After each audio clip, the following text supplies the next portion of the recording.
what's up, guys? Welcome back to the People in Tech podcast. And this is the first tech report on the show. I promise you guys more content. So, really, what to expect for this episode, I'm just going to talk about things happening in tech, give you my 2 cents, and then keep it moving. Let's get into it. Are you listening? So, for the first thing I wanted to talk about today, we got to talk about TikTok. Come on. You guys know I'm a TikTok fan. We got to talk about it. And what has caught my eye, TikTok now offers a feed dedicated to science and tech. If you guys didn't know, TikTok is owned by ByteDance. ByteDance is a China-based company. America and China don't really get along like that. Like, we get along because we know we need each other, but like there's always a little bit of tension between the two of us. And you would hear people like former President Donald Trump try to ban TikTok. Now you're hearing conversations on President Biden trying to ban TikTok. Why does this all matter, right? Well, the reason this one caught my eye is there's a rumor. I don't live in China, so I can't confirm it, but propaganda works sometimes. There's a rumor that if you go to China, you look at their TikTok, not only is it not Addison Rae and Charli D'Amelio and all these girls stealing dances and becoming famous off other people's work, but it's actually focused on STEM. Focus on science, technology, education. It's talking about innovation. It's getting people to do smart things with the idea that the youth is like constantly glued to their screen. And because they are glued to their screen, they rather reward people doing smart things than in America, where we reward videos for dancing, more or less stupidity a lot of the times, not stimulated things. And there's this whole back and forth on should we ban TikTok. I personally think we're about 1 to 2 presidents away from somebody banning TikTok. And don't worry, because I am working on a competitor. I'm gonna tell you guys about that later. But it's not a competitor to TikTok. It's actually a competitor to OnlyFans. But that's a whole different conversation. But going back to this article, this one to me caught my eye because I think this is like TikTok's way of trying to fight a little bit of that bad PR. Because, look, more or less, they're the entertainment app. People mindlessly scrolling. And one thing you probably noticed is now they've been rolling out features for like parents because kids have been on TikTok too long. So now there's like this whole, you can set a timer for an hour and be like, hey, I've watched enough TikTok today. Now they're saying, hey, we're going to dedicate a whole feed to STEM. And if you've been on recently, some of the newer features is like they have categories like gaming and food. And, I'm just really curious to see what's going to happen over the next, pretty much next 12 months. Because TikTok, to me, is very, very close to Vine. Where, yes, it's popular now. Everybody's talking about it. Is it the number one? I mean, yeah, it's probably most downloaded and stuff. But I could also see it go the route 2 years from now. You're like, remember TikTok? Like, everybody was on that. Now, like, I could see that happening. I'm not a guru by no means. I can't see the future, of course. But I just think this is really interesting because, like, as you go through this article, let me see here. The launch isn't surprising. Governments and schools are concerned TikTok may harm children and teens to the point where schools are suing the company. So you got a whole bunch of Karens out there saying, you're hurting my baby and her education. And look, a STEM feed is supposed to create a positive space for co-learning, inspiration, and enrichment. So it is, again, I'm very curious to see where this falls. I'm actually trying to put out more content, but I'm all about YouTube. So make sure to check me out over at YouTube, guys. Make sure to like and subscribe if you like this content, by the way. I don't know. Like, I feel like this is this attempt, like it says, I feel like this is this attempt to kind of go against some bad PR. Let's see what happens, but keep your eye on this because you might see TikTok try to roll out something. It might be like Facebook, where like Facebook was just for like college and high school kids, and then like our parents started getting on, and then like parents would start sharing articles that were fake, or kids were messing with parents saying, "Hey, this happened," and parent believed it, and now we're like in this whole like. Side note, I try to change my Facebook profile name to my nickname that my family calls me.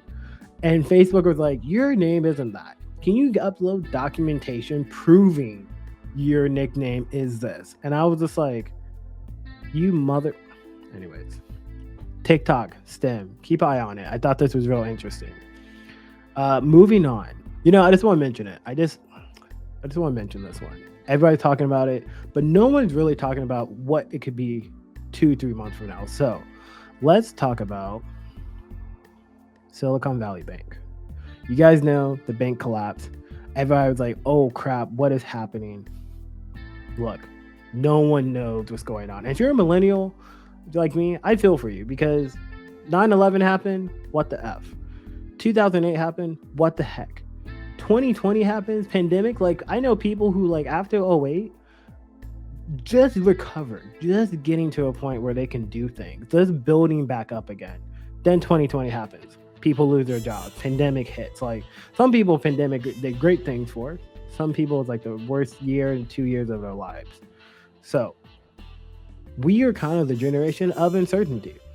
We just don't know when and where. Like, the housing market went crazy and then it's not crazy anymore. Like this, so many things are so uncertain for us that, like, we're just the real risk adverse generation. That's kind of like the trend I want to call out.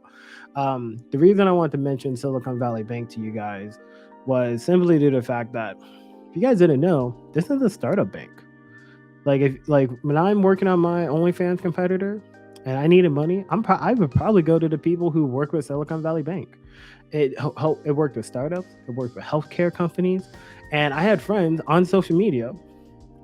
This shocked me, guys. On vacation, getting texts, getting calls, finding out via Twitter that, look, I might not be able to make payroll. And just remember, like, the trickle down effect. Like, right now, we're talking about the government's bailing them out in some regard, making sure their depositors are going to get their money. Because, look, there are some people at $10 to $50 million in the bank. Silicon Valley Bank, they made some mistakes. They hedged their bets. They were probably too aggressive, bit them in the butt. Look at them now. I will say, if you didn't know, C-level executives, they got their money. So it could have been like, it's not like they didn't see it coming completely. That's again, not political, but I just want to call it out. Like, they're not everybody was hurt. Some people got their money and got out exactly how they planned. But look, this is something that we're talking about now, but I don't think people are realizing the impact of this. Like, 3 to 6 months from now, I think this is going to be one of those events that you come back to and you're like, hey, remember when the bank collapse? Well, that caused this, which caused that, which then caused this, which is now impacting me. So I think this is why something you should probably pay attention to. Um, Daddy Elon apparently might be buying it, combining it with Twitter to make the next super powerhouse. I don't know how rich that man is, but I feel like he needs to figure out Twitter first. But hey, who knows? If anybody's going to do it, I guess it's going to be Elon Musk, because when you're the richest man on the planet, more power to you.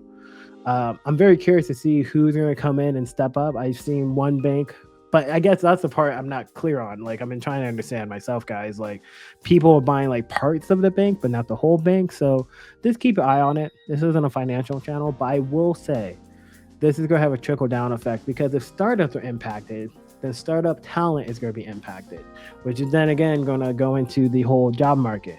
And if inflation is going crazy, and we're talking about who's going to be reelected as president in a year or two, I think a lot of this uncertainty, like, I do believe by like 2024, um, right, 2024, or maybe 2028, I don't know. At some point, whenever we have like a president who isn't, who's in currently office now, and probably isn't Trump either, but we have like some fresh blood, I do believe maybe at that point, fingers crossed. Who knows? Who knows? But fingers crossed. I do think that might be a point where you start seeing the economy start picking back up, because you just have people who are hopeful at that point, just because of how society kind of works at times. But keep your eye on this one. That's really what I want to say, because people are not taking this one seriously yet. Moving on. You guys know how to talk about ChatGPT. You know your boy loves ChatGPT. Look, we got ChatGPT up in the bookmarks, guys. But the reason I wanted to point this one out, if you haven't used ChatGPT, let me just first say you should get on it now. It's not too late. There's only about 13 million users on ChatGPT right now. And what's kind of crazy to me is people think that's a lot, but like, there's 7 billion people on the planet. Facebook has 2 billion users, and we just feel like Facebook is getting old, and it's like, my grandma's on Facebook or whatever. Like ChatGPT is like in a phase where like Facebook came out, what, 2004? So this is like 2005. It's not too late. The reason this article is so cool to me is you can now run GPT level AI on your laptop, on your phone, and a Raspberry Pi. Why is that crazy? Why do I think that's crazy? All right.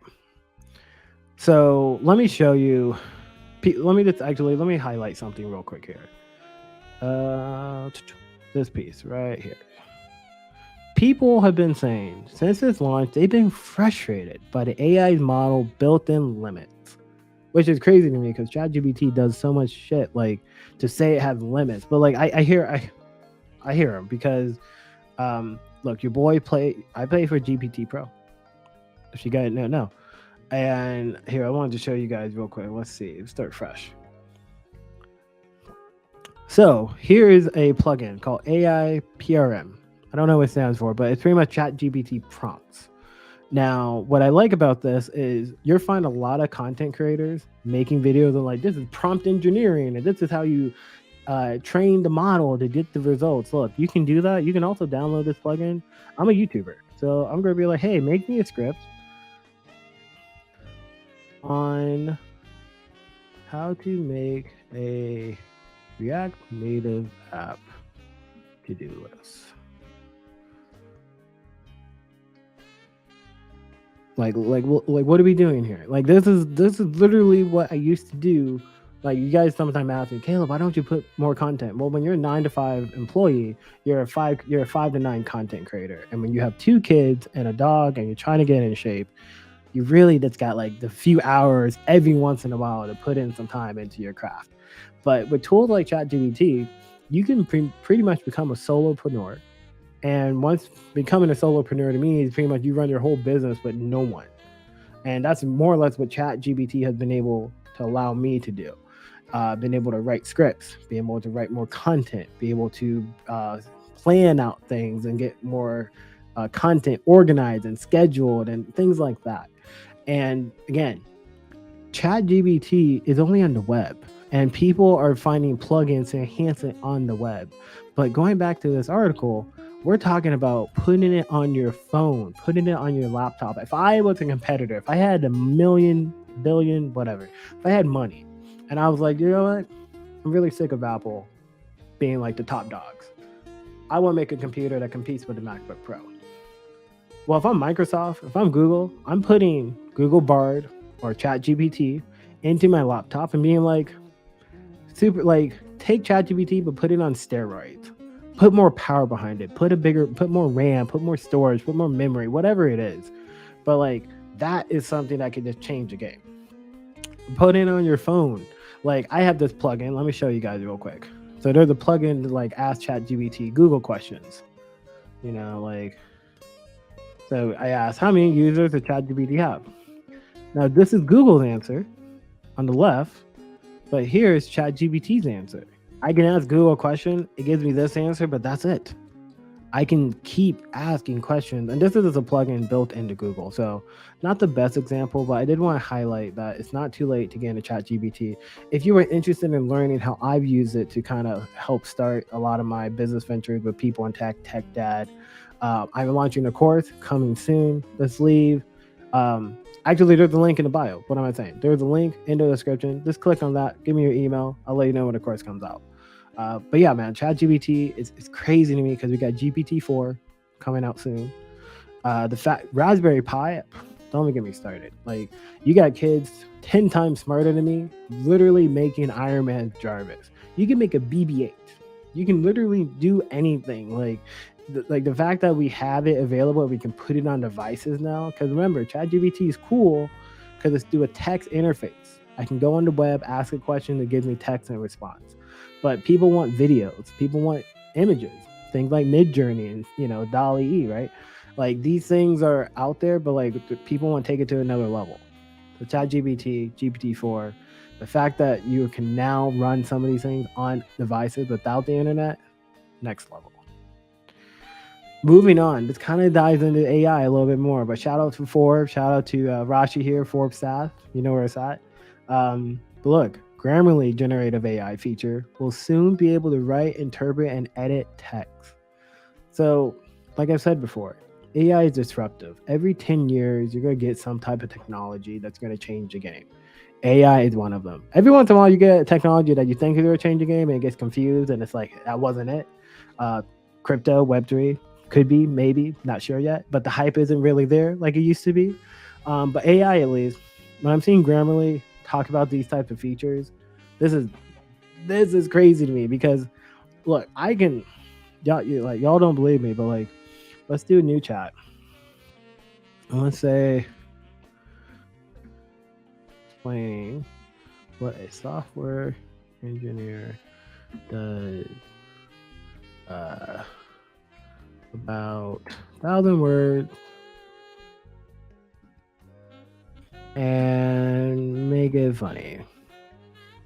Use sport analogies. Use basketball analogies.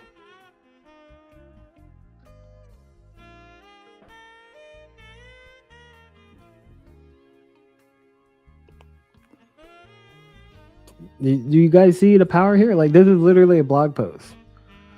Again, I know some of you have seen this. This is not something new, but like I'm really just trying to highlight that like people are going to ChatGPT to do this. So people like Grammarly, like it's still going, it's still going. An entire article, 1,000 words. At the end, isn't what it's all about. Whether you're on court or in front of a computer screen, it's about working together and achieve something amazing. Like, look, Grammarly's smart. Media companies, my company, like Forbes, New York Times, Business Insider. Uh, Here's another one that's been shout out Notion. You guys know, so my AI course coming out soon, so it'll be built in Notion. And you guys know I love Notion. I think it's one of the best tools out there, whether you're a entrepreneur, whether you're just trying to make a to-do list. It's like, again, Notion, if you want to sponsor us, hit me up. But really, they have AI built into the tool. Grammarly try and build it into the tool. So these media companies and these content management systems having AI built in, I think it's going to be the new norm. And really, if you think AI is going to replace you, that's not going to be the case. It's not there yet. Maybe 10, 15 years from now, pretty much we have to get to a point where we call super intelligence to really get concerned there, but we're not there yet. But if you're an entrepreneur, if you're a writer, you're a content creator, this is just your Jarvis. This is your super assistant. So you don't need to hire a virtual assistant. You have it right here. So keep that in the back of your mind. You're going to see more companies build AI into their tool. Also, be careful because everybody's claiming they got AI. And some companies been around for a minute and they don't have AI. They don't. They think that they're just using AI. They're saying they have AI, but they don't really have AI. So just keep that in the back of your mind because every company trying to claim AI these days. All right, moving on. Talked about this one enough. Talked about, I know you're sick of AI. Caleb, stop. You get it. You love it. All right. Ooh. Shout out to my boy Boris, who wants a four-day work week, and he's been talking about it ever since I met him. But here, Congress wants to make a 32-hour work week U.S. law. Now, I don't want to get political on this show, but if you guys didn't know, capitalism is all about making money with resources, right? And then some will argue socialism is supposed to benefit people. Let's just keep it simple right now. The 40-hour work week is not capitalistic, it's more socialist. And meaning like if it was up to businesses, they would have you work Sunday through Saturday. No question. Get up at 6.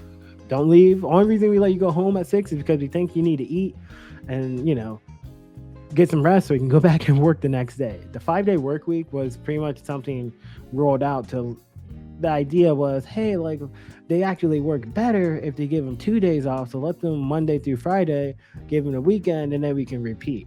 Fast forward to today, that's just how we've always done it. And the reason I think I had to bring this one on, guys, because what's crazy to me is what people don't get. There's something like this, it's a belief system. So if you would ask people pre-pandemic, hey, could your company be remote? You would literally have people be like, impossible. Could never happen. Not in a million years. Well, 6 months go by. Hey, you have to be remote. Guess we got to figure it out. That is legitimately what happened. Like I've even talked to people, in my opinion, like we can self-sabotage. And again, I'm not going to make this a whole philosophical point, but I've literally been part of teams where like when the manager before pandemic, hey, we would love if you could work remote. I literally had people be like, I don't want to work remote. I don't want it. Like, take it away. And it's like, just because it's a benefit that you might not use doesn't mean you want to throw it away completely. There's no one stopping you from working overtime and doing 40 hours. This is going to be a bill that just says, hey, this 32 hours is a requirement, 3-day weeks. Me personally, I mean, I think it's not enough. I think it should be, I think we should have 3 days work, 4 days off. I'd be very curious to see what people actually do in the world if you do that. Some of you are already watching and they're like, how's that going to work? Because you don't know the how doesn't mean it's not possible. A lot of the things that happen in society, just because you can't see it doesn't mean it can't happen. But you literally have people sabotage themselves and tell you, I need to work 5 days a week to be productive.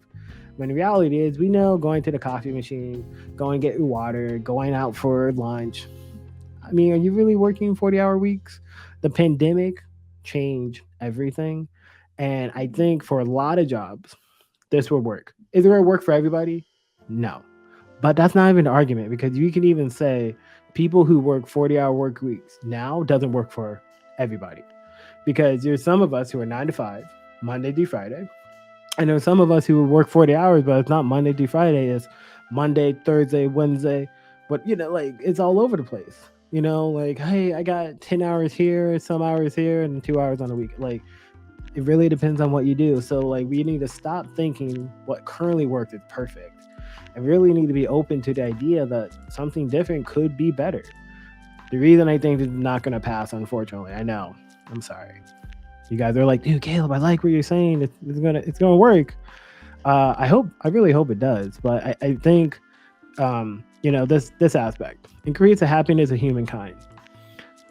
I would love if businesses would believe that because that sounds great.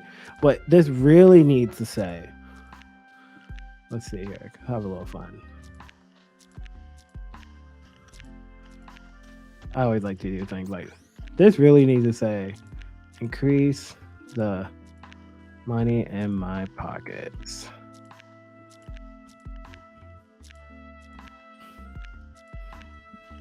Because if it don't make dollars, it don't make sense.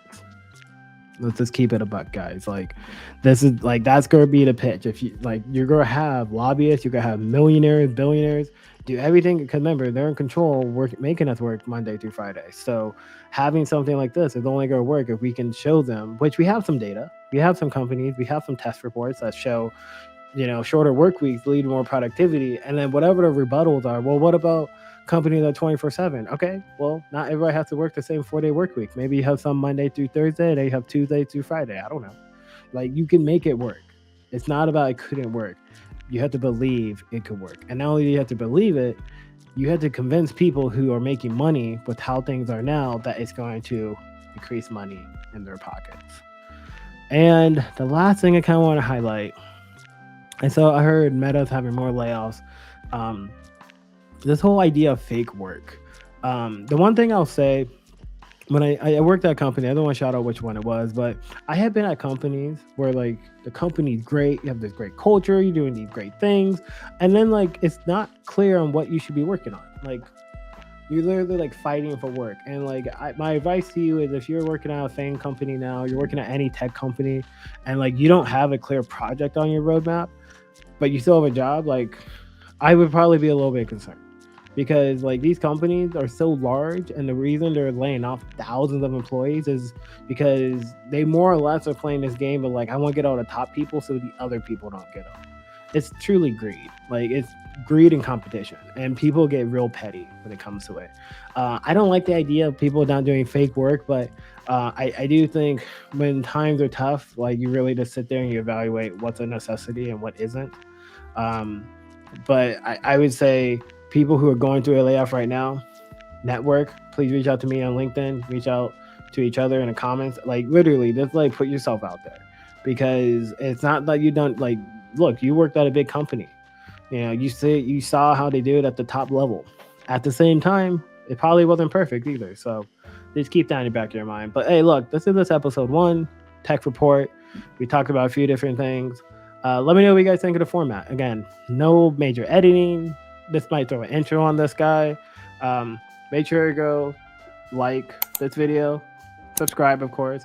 Go check out techdad.pro, free 30-day trial. I'm losing my voice at this point, so it probably means I should wrap it up. But appreciate all you guys. This is going to be happening once a week, unfiltered, talking about tech. But thanks for the support. Love you guys. Later.